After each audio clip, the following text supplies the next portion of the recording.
My husband and his buddies staged a prank for my birthday, blindfolded me, dumped me at an abandoned gas station and left laughing. I never went home. When they filed a missing person report, I was already sailing to Europe. 3 years later, they saw me on a billionaire's yacht, as his wife. I found the email 3 days before my 35th birthday. My fingers froze over the keyboard as I stared at our shared home office computer screen, a cold wave washing over me. Emmett had forgotten to log out of his account, something he never did. The message from Phoebe glowed on the monitor with sickening clarity. Can't wait for this weekend. Once she's out of the picture, we can finally stop sneaking around.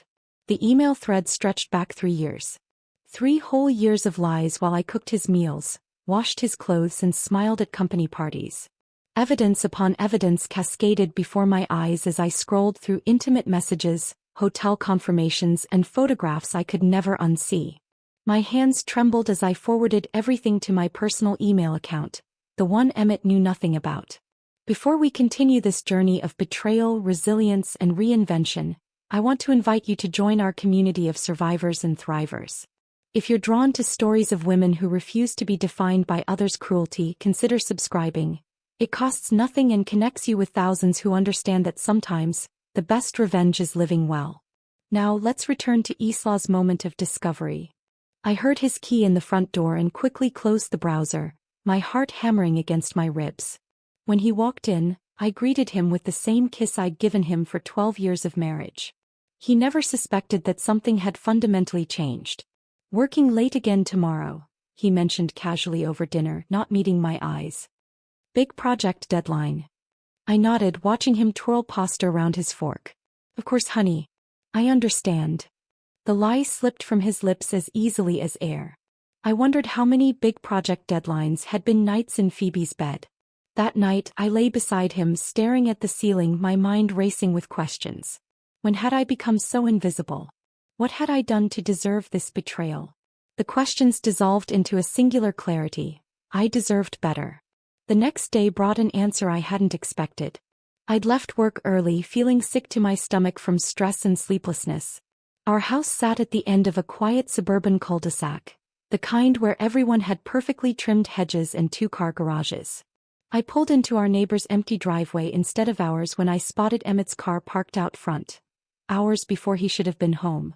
I approached our house from the side entrance, hearing voices from the back patio. Emmett's laugh rang out, followed by others. Crouching beneath the dining room window, I peered over the sill. 4 people lounged around our patio table, drinking the expensive bourbon I'd given Emmett for Christmas.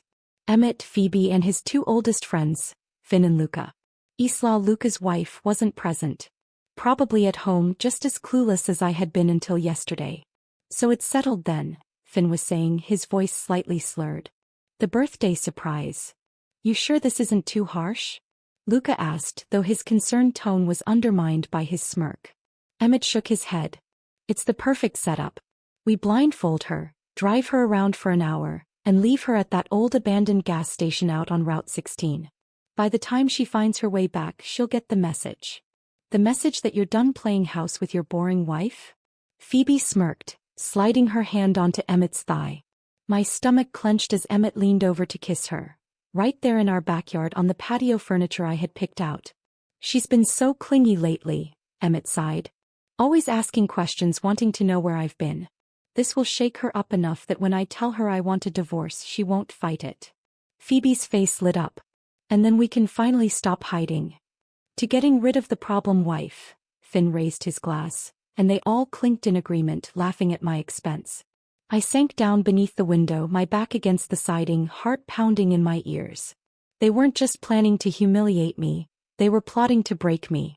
A prank designed to make me more pliable for the divorce Emmett wanted. That night, when Emmett came to bed smelling of bourbon and lies, I had already made my decision. Morning light filtered through our bedroom curtains as I stared at my open suitcase, hidden in the back of my closet. For 2 days, I'd been quietly gathering essentials. Important documents, photographs of my parents, the jewelry my grandmother had left me. Things I couldn't bear to leave behind.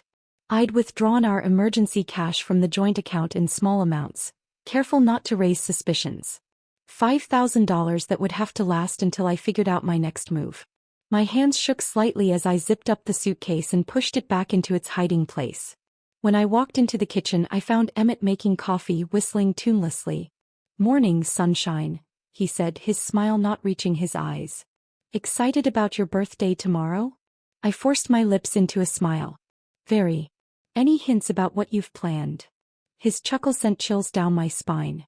"Now that would ruin the surprise, wouldn't it?" I nodded, accepting the coffee mug he handed me. "I suppose it would." Throughout the day, I moved through our house like a ghost, touching things I would never see again. The porcelain vase we'd bought on our honeymoon. The throw blanket my mother had knitted before cancer took her. I said silent goodbyes to each item, knowing I was leaving nearly everything behind. I made Emmett's favorite dinner that night, pot roast with roasted potatoes and carrots. He praised the meal, completely oblivious to the storm brewing inside me. After dinner, I asked innocently about his friends. "Will Finn and Luca be joining us for whatever you have planned tomorrow?" "Might be," he replied noncommittally. "Why do you ask?" I shrugged. "Just curious. It's been a while since we've all hung out." Later, I made a phone call from the bathroom with the shower running, arranging for an Uber to pick me up at the gas station on Route 16 at approximately noon the next day. The driver seemed confused by the location but agreed when I offered extra payment. That night, I lay awake beside my husband of 12 years, memorizing the ceiling patterns and listening to his even breathing. The man I had loved, built a life with, dedicated my youth to, planning to humiliate and discard me. Tears slipped silently down my temples, soaking into my pillow. Dawn broke on my 35th birthday, and I rose early to make breakfast. Pancakes with strawberries and whipped cream, Emmett's favorite. He came downstairs looking pleased with himself. "Happy birthday, babe," he said, kissing my cheek. "I've got something special planned for today." "I can't wait," I replied, my voice steadier than I expected. At 11, the doorbell rang. Finn and Luca stood on our porch, grinning widely. Phoebe wasn't with them, too obvious even for their crude plan. "Happy birthday, Isla," Finn boomed, handing me a small gift bag. Inside was an expensive silk scarf. I recognized the irony immediately. This would be my blindfold. "It's beautiful," I said, running the fabric between my fingers. "Why don't you put it on?" Luca suggested, eyes gleaming with anticipation. "Emmett wants you to wear it for the surprise." I smiled and handed the scarf to Emmett, turning my back to him. "Would you do the honors, honey?"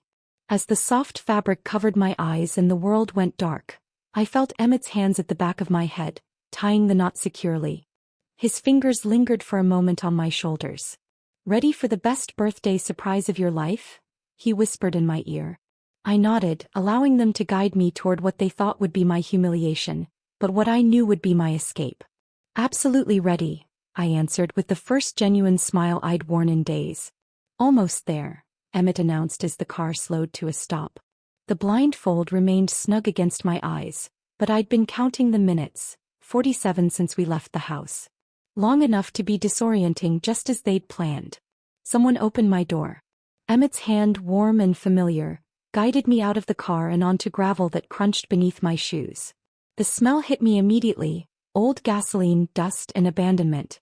Route 16's forgotten gas station, exactly as I'd overheard. "Ready for your surprise?" Finn asked, his voice thick with barely contained laughter. "I can't wait," I replied, my voice steady despite the thundering of my heart. Rough hands, Luca's I think, spun me around 3 times. I pretended to stumble, playing into their cruel game. Then with theatrical flourish, Emmett removed my blindfold. The abandoned gas station looked even more desolate than I'd imagined. Shattered windows gaped like missing teeth in the weathered building. Faded signs advertised cigarette brands that hadn't existed for years. We stood at least 5 miles from the nearest occupied building. "Surprise!" the 3 men shouted, doubling over with laughter. I forced confusion onto my face. "I don't understand. What's happening?" "It's a test," Emmett said, his eyes cold despite his smile. "To see if you're as resourceful as you always claimed to be." Finn held up my cell phone, which they'd taken from my purse before leaving the house. "No cheating." "You guys can't be serious," I said, allowing my voice to tremble. "You're just going to leave me here?" "Don't worry," Luca chimed in. "Someone drives by eventually." The 3 of them backed toward the car, still laughing. I counted on what came next: their absolute confidence in my helplessness. "Emmett, please," I called out, the perfect picture of desperation. "Don't do this.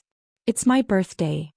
His hesitation was brief but noticeable, a flicker of something almost like guilt, before Finn clapped him on the shoulder. The moment passed. "Find your way home, Isla," Emmett called. "We'll see you, whenever." The car doors slammed. The engine roared to life. Dust billowed around me as they pulled away, their laughter fading with distance. I waited until their car disappeared over the horizon before allowing my face to relax.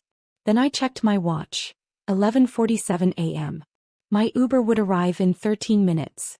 I walked to the back of the abandoned building where I'd be hidden from the road. There I removed my right boot and extracted the roll of emergency cash I'd stashed there, $800 that would help fund my escape. I changed quickly from my birthday outfit into jeans, a plain t-shirt and a baseball cap I'd hidden in my large purse that morning. At precisely noon, a blue sedan pulled into the gas station. The driver looked around nervously before spotting me emerging from behind the building. "Mrs. Reynolds?" he called using the fake name I'd given. "That's me," I replied with a wave. "Thanks for coming all the way out here." "No problem," he said, though his furrowed brow suggested otherwise. "Where to now?" "Marston Pond downtown." The driver nodded and we pulled away from the gas station, away from the life I was leaving behind. Mr. Marston was in his 70s, with arthritic hands and kind eyes that had seen every form of desperation. His shop smelled of old wood and metal polish.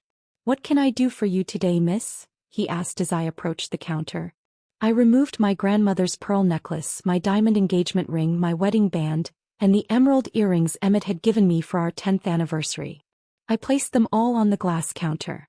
"I need to know what these are worth," I said, my voice remarkably steady. Mr. Marston studied me over his half-moon glasses, seeing more than I wanted him to. Quietly he began examining each piece. "This is fine jewelry," he commented, holding my engagement ring to the light. "Family heirlooms?" "Some of them," I admitted. He nodded, asking no further questions. After careful examination he named a figure that was fair. More than fair, actually. "I can offer you $7,000 for the lot," he said. "Though I suspect they mean more to you than money." I swallowed hard. Not anymore. Something in my expression must have spoken volumes. Mr. Marston disappeared into his back room and returned with something unexpected. A small handgun. "I don't normally do this," he said quietly, "but a woman traveling alone should have protection." He pushed it gently across the counter. "It's registered and legal. Consider it a discount on the jewelry." I stared at the weapon, then back at him. "How did you know I was leaving?" 30 years in this business," he replied with a sad smile. "I know the look of someone who needs a fresh start." I accepted both the cash and the gun, tucking the latter deep into my purse. "Thank you." He nodded once. "Good luck wherever you're going." The bus station hummed with afternoon activity as I purchased a ticket to New York City. The overnight bus would get me there by morning. Enough time to make my international flight. I sat in the back corner of the waiting area, baseball cap pulled low, watching the entrance. Part of me still feared that Emmett would figure out my plan, that he'd come storming in to drag me home. But as the hours passed and boarding time approached, I began to believe I might actually escape. The bus rolled out of the station at dusk. As the familiar storefronts and street signs of my hometown slipped away into darkness, I felt something unexpected, relief washing over me in powerful waves. No more pretending. No more silent tears. No more wondering when the next lie would come. In New York, I used an internet cafe to check in for my flight and print my boarding pass. I'd booked it using my maiden name, Isabella Chin, and paid in cash through a travel agency that catered to clients who preferred anonymity. The flight to Paris wasn't direct, with a layover in Iceland that would make me harder to track. Security at JFK barely glanced at my passport. Mr. Marston's gift remained safely mailed ahead to a French post office box I'd arranged online. Within hours I was airborne, watching America disappear beneath clouds and distance. The Parisian hostel was in Montmartre, shabby but clean, with a shared bathroom and a narrow bed that squeaked with every movement. I sat on its edge that first night, listening to the unfamiliar sounds of the city filtering through the thin window. French conversations drifted up from the street below. Someone was playing an accordion in the distance. The smell of fresh bread from the bakery downstairs permeated everything. I'd done it. I'd actually escaped. My hands trembled as I opened the burner phone I'd purchased at the airport. No calls. No texts. In America, Emmett was probably just returning home, expecting to find me there, humiliated, defeated, and ready to accept whatever crumbs of a life he deigned to offer me. That I was here. An ocean away. Free. Terror gripped me suddenly. What had I done? I had no job, no real plan, limited funds, and barely spoke the language. I was completely alone in a foreign country. But then, hadn't I been alone for years already? Married but isolated. Present but unseen. I walked to the window and pushed it open, letting the cool Parisian night air wash over my face. The Sacre-Cœur Basilica glowed white against the darkened sky, a beacon on the hill. Somewhere in the distance, someone laughed, a genuine, joyful sound. For the first time in years, I allowed myself to imagine a future shaped by my own hands. The thought was terrifying. It was exhilarating.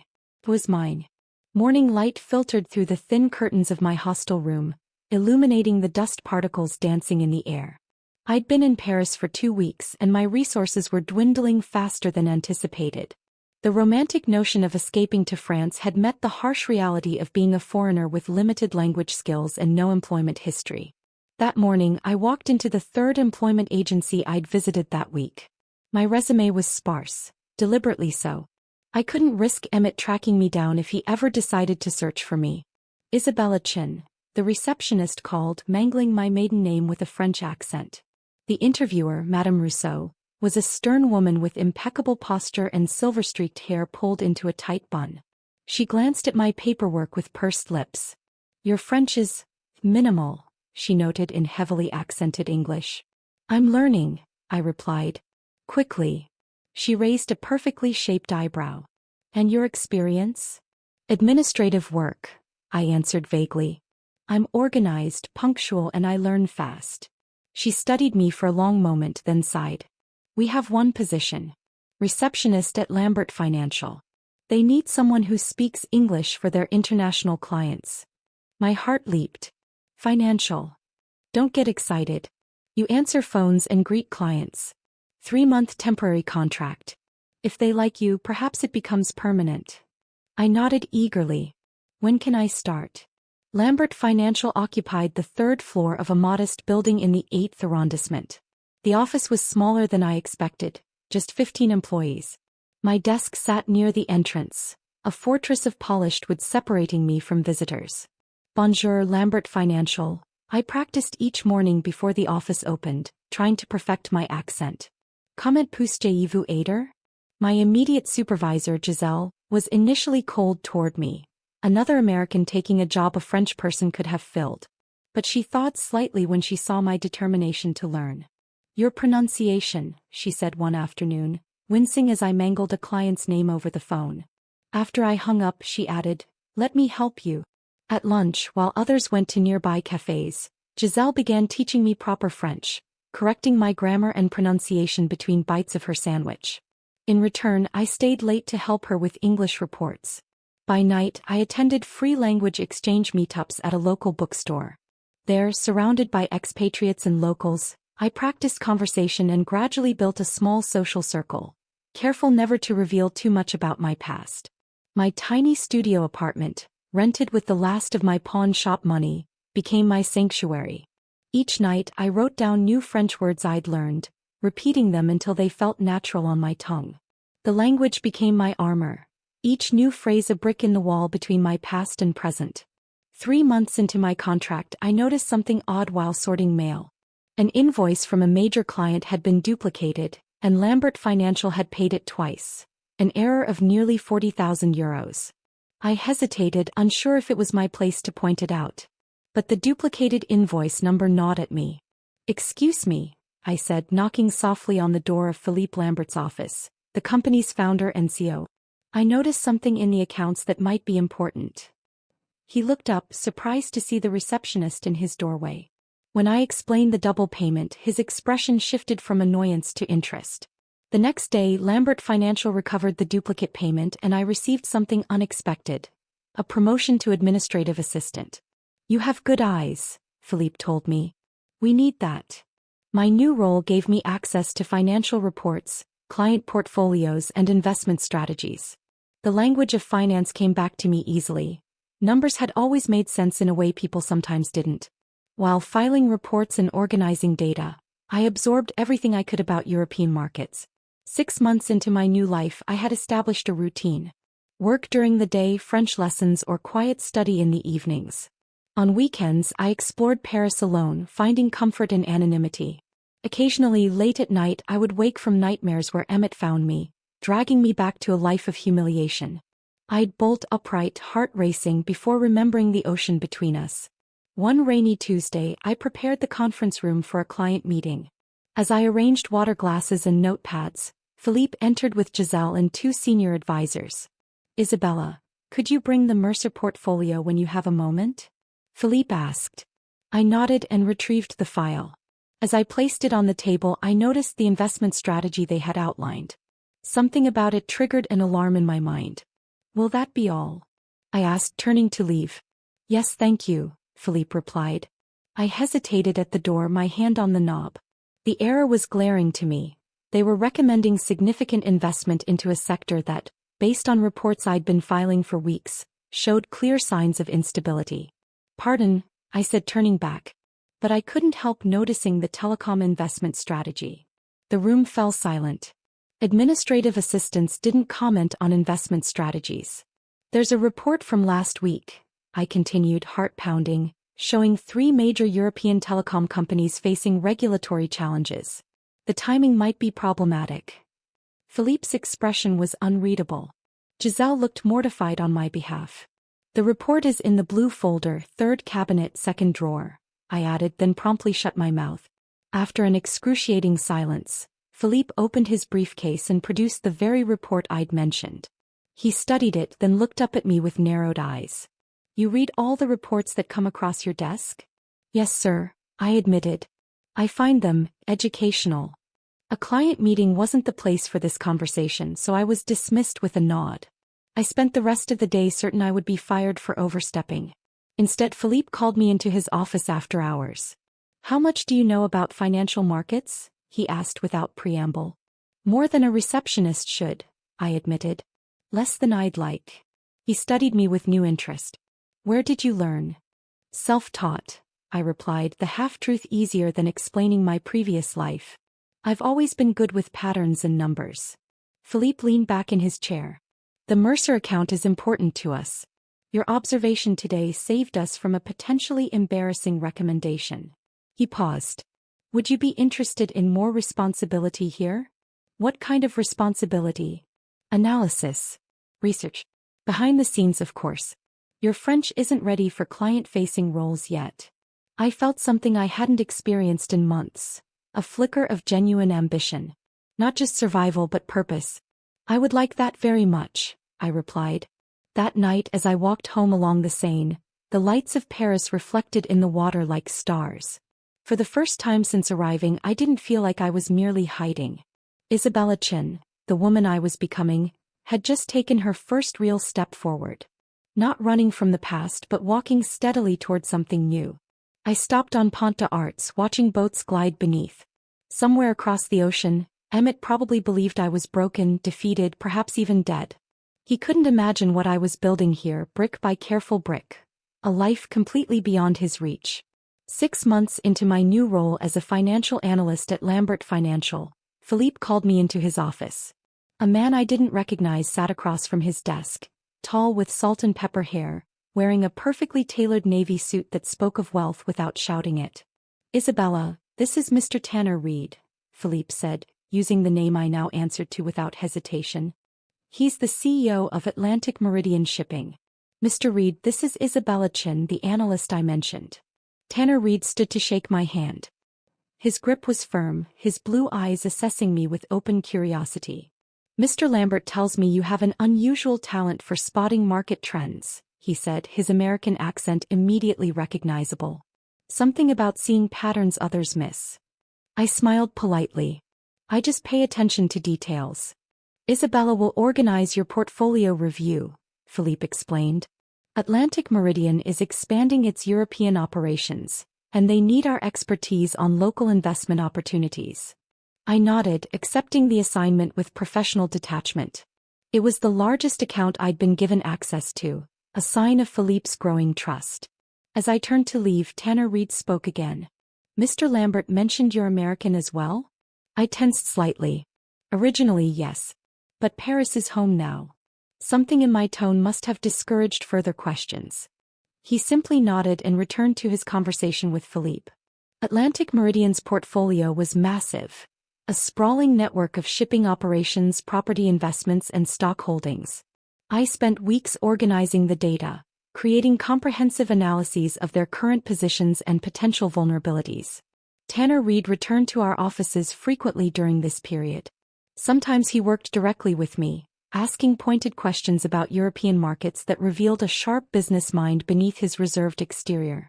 "You've flagged our Mediterranean port investments as high risk," he noted during one session, tapping the report I'd prepared. "Most analysts consider that region stable." "Most analysts aren't looking at the labor unrest in key ports," I replied. 3 major strikes in 8 months, with another likely before year's end. Combined with increasing fuel regulations that take effect next quarter, your operational costs there will jump at least 17%. He studied me with newfound interest. "And your recommendation?" "Strengthen your Northern European holdings instead. Less immediate profit potential, but significantly more stable for the next 3 years. Particularly the Norwegian routes." 2 weeks later, the Mediterranean ports erupted in the largest shipping strike in 15 years. Atlantic Meridian, having shifted resources based partly on my analysis, weathered the crisis while competitors floundered. The following day, Tanner Reed arrived at our office with an unusual request. "I'd like to borrow Ms. Chin for a special project," he told Philippe. "A consulting arrangement between our companies, with her as the primary liaison." Philippe looked conflicted, pleased at the prestigious connection but reluctant to lose my services. "It would be a substantial contract," Tanner added, naming a figure that made Philippe's eyebrows rise. And so began my work with Atlantic Meridian. First 1 day a week, then 2, eventually becoming my primary focus. Tanner's Paris apartment served as our workspace, a stunning pied-à-terre with views of the Eiffel Tower. We worked long hours analyzing market data, restructuring investments, and planning strategic acquisitions. "The shipping industry faces a critical juncture," Tanner explained one evening as we studied projections. "Environmental regulations, automation, shifting trade agreements. Most of my competitors are reacting instead of preparing." I respected his foresight. Unlike most executives I'd encountered, he didn't chase quarterly profits at the expense of long-term stability. Our professional relationship developed a comfortable rhythm. I provided analysis, he made decisions. We rarely spoke of personal matters, an arrangement that suited us both. Until the market crash of 2023. It began with a major Asian bank's collapse, triggering a domino effect through global markets. Companies panicked, selling assets at devastating losses. "Everyone's liquidating," Tanner said during an emergency call, his voice tight with stress. "The board wants to follow suit." "Don't," I replied immediately. "This is exactly when you should be acquiring, not selling. Isabella, we could lose everything. Or emerge twice as strong." I pushed forward a contingency analysis I'd prepared months earlier. "These shipping companies will be available at a fraction of their value. Their routes complement yours perfectly." The silence stretched between us. I'd overstepped, an analyst telling a CEO how to run his billion-dollar company during a global crisis. "If you're wrong," he finally said, "we both lose our careers." "I'm not wrong." 3 days later, while competitors frantically sold assets, Atlantic Meridian began a careful acquisition strategy. Within 6 months, they had doubled their fleet size at minimal cost. When markets eventually stabilized, the company's value had tripled. Financial journals called it strategic genius. Only Tanner and I knew the truth, that a woman who had once been abandoned at a gas station had orchestrated one of the most successful corporate expansions in recent history. Our relationship shifted subtly after the crash. Tanner began asking my opinion on matters beyond financial analysis. We occasionally dined together after late work sessions, conversations extending beyond business to books, travel, and cautious glimpses of our pasts. I revealed little about America, only that I had left after a difficult divorce. He shared more freely. A marriage that ended when his wife decided corporate life was too demanding, a daughter in college who rarely called. One evening, after a particularly successful acquisition, he opened an expensive bottle of champagne in his apartment. To unlikely partnerships, he toasted. To new beginnings, I countered. Our glasses clinked and something changed in the air between us. His eyes held mine a moment too long. Isabella, he said quietly, I've come to value more than just your financial insights. I set down my glass carefully. Tanner, I work for you. Technically, you work for Lambert Financial. The distinction doesn't eliminate the complication. He respected my hesitation. The subject wasn't raised again for months, though something had undeniably shifted. Our working dinners became less frequent, our interactions more strictly professional. Until the Tokyo conference, Atlantic Meridian hosted global shipping executives for a week of meetings. As Tanner's key advisor, I accompanied him, preparing presentations and analyzing competitors' strategies.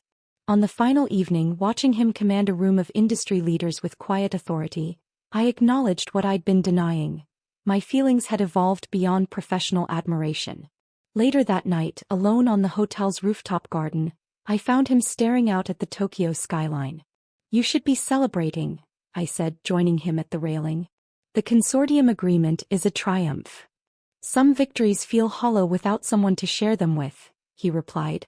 The moments stretched between us, filled with unspoken possibilities.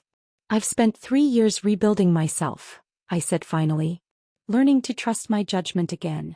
And what is your judgment telling you now? I met his gaze steadily. That fear is a poor foundation for decisions. His hand found mine on the railing, warm and steady. I would never want to be another thing you fear, Isabella. 6 months later, we stood in a modest Paris courthouse. No elaborate ceremony, no extravagant reception. Just us, Philippe and his wife as witnesses, and the simple words that bound our futures together. My wedding ring was nothing like the diamond Emmett had given me years ago. Tanner had chosen a band of twisted gold. Imperfect, unique, resilient. The European financial press noted the marriage with mild interest. A shipping magnate wedding his financial advisor. The American media, focused on domestic scandals and political upheaval, paid no attention to a marriage across the Atlantic. That evening, on the balcony of what was now our Paris apartment, Tanner wrapped his arms around me from behind. Any regrets, Mrs. Reed? I leaned back against him, watching the city lights shimmer. None. And you?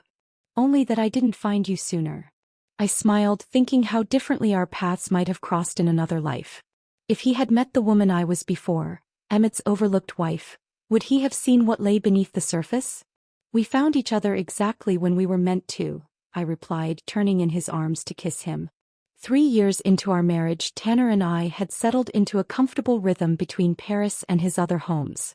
Atlantic Meridian had grown substantially under our combined guidance. His vision paired with my analytical foresight. Though I maintained my position with Lambert Financial, I now served almost exclusively as a consultant to Tanner's ventures. We were reviewing acquisition targets in his home office overlooking Central Park when an email notification flashed across his screen.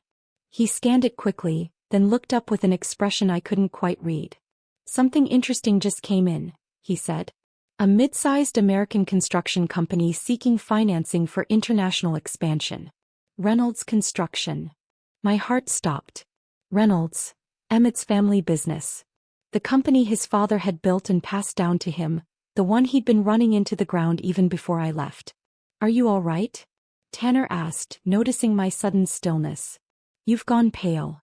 I nodded mechanically, trying to collect myself. Reynolds Construction, I repeated. Where are they based? Midwest.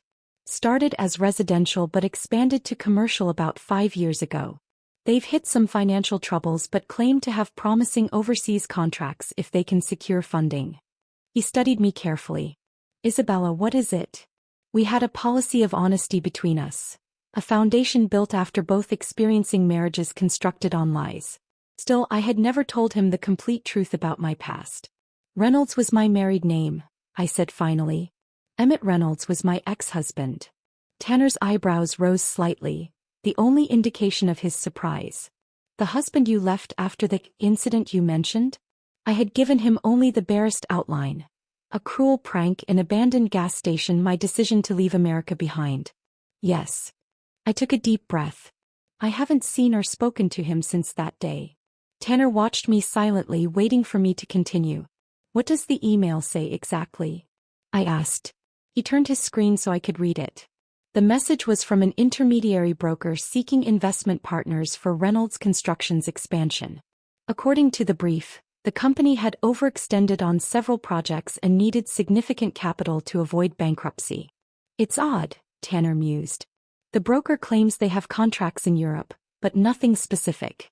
Usually these requests include more concrete details. Because there probably aren't any real contracts, I replied, a familiar bitterness rising in my throat. Emmett always had grand plans but rarely the follow-through. Tanner leaned back in his chair. I'll decline the meeting. There are better investment opportunities. Part of me wanted exactly that, to let Emmett's company sink without ever knowing how close he'd come to crossing paths with me again. But another part, the part that had been rebuilding itself for 3 years, wanted something else. No, I said, surprising myself. Take the meeting. Isabella. I want to be there, I continued. Not for revenge, but... I paused, searching for the right words. For closure, maybe. To see him once on my terms. Tanner studied me with concern. Are you certain? I nodded slowly. I've spent 3 years building this life. I'm not afraid of him anymore. The day of the meeting, I stood in our New York apartment, staring at my reflection. I'd chosen my outfit carefully. A tailored charcoal suit that projected quiet authority, pearl earrings that had been a gift from Tanner on our first anniversary, hair styled in a sophisticated updo I never would have attempted in my previous life. Second thoughts? Tanner asked, adjusting his tie in the mirror beside me. No. I met his gaze in the reflection. Just preparing myself. He placed his hands gently on my shoulders. Remember, you hold all the power here. If at any point you want to leave, just signal me. I covered his hand with mine. I know. Atlantic Meridian's New York headquarters occupied the upper floors of a sleek midtown tower. Tanner's corner office offered sweeping views of the city through floor-to-ceiling windows. I positioned myself at the conference table with my back to the door, laptop open, documents arranged precisely. They're here, Tanner's assistant announced through the intercom. My pulse quickened, but my hands remained steady as I continued reviewing the financial statements. Statements that revealed just how badly Emmett had mismanaged his father's legacy. The door opened. I heard Tanner's professional greeting, then an achingly familiar voice that sent a chill down my spine. Thanks for seeing us, Mr. Reed. I'm Emmett Reynolds, and this is my financial advisor, Marcus Klein. I didn't turn immediately. I let them enter fully, let them take seats across the table, let them begin their rehearsed pitch about global opportunities and temporary cash flow issues. Only then did I slowly raise my head. The recognition wasn't immediate. 3 years had changed me, not just my appearance but something fundamental in how I carried myself. I watched as Emmett's gaze passed over me, then snapped back, confusion giving way to disbelief.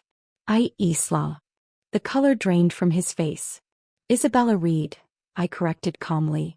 Chief Strategic Advisor for Atlantic Meridian Shipping. I allowed myself a small smile. And Mr. Reed's wife. Marcus Klein looked between us, bewildered. You two know each other? Emmett couldn't seem to form words. His mouth opened and closed, his eyes darting between Tanner and me as though trying to make sense of an impossible puzzle. Mrs. Reed and I have a prior acquaintance, Emmett finally managed, his voice strained.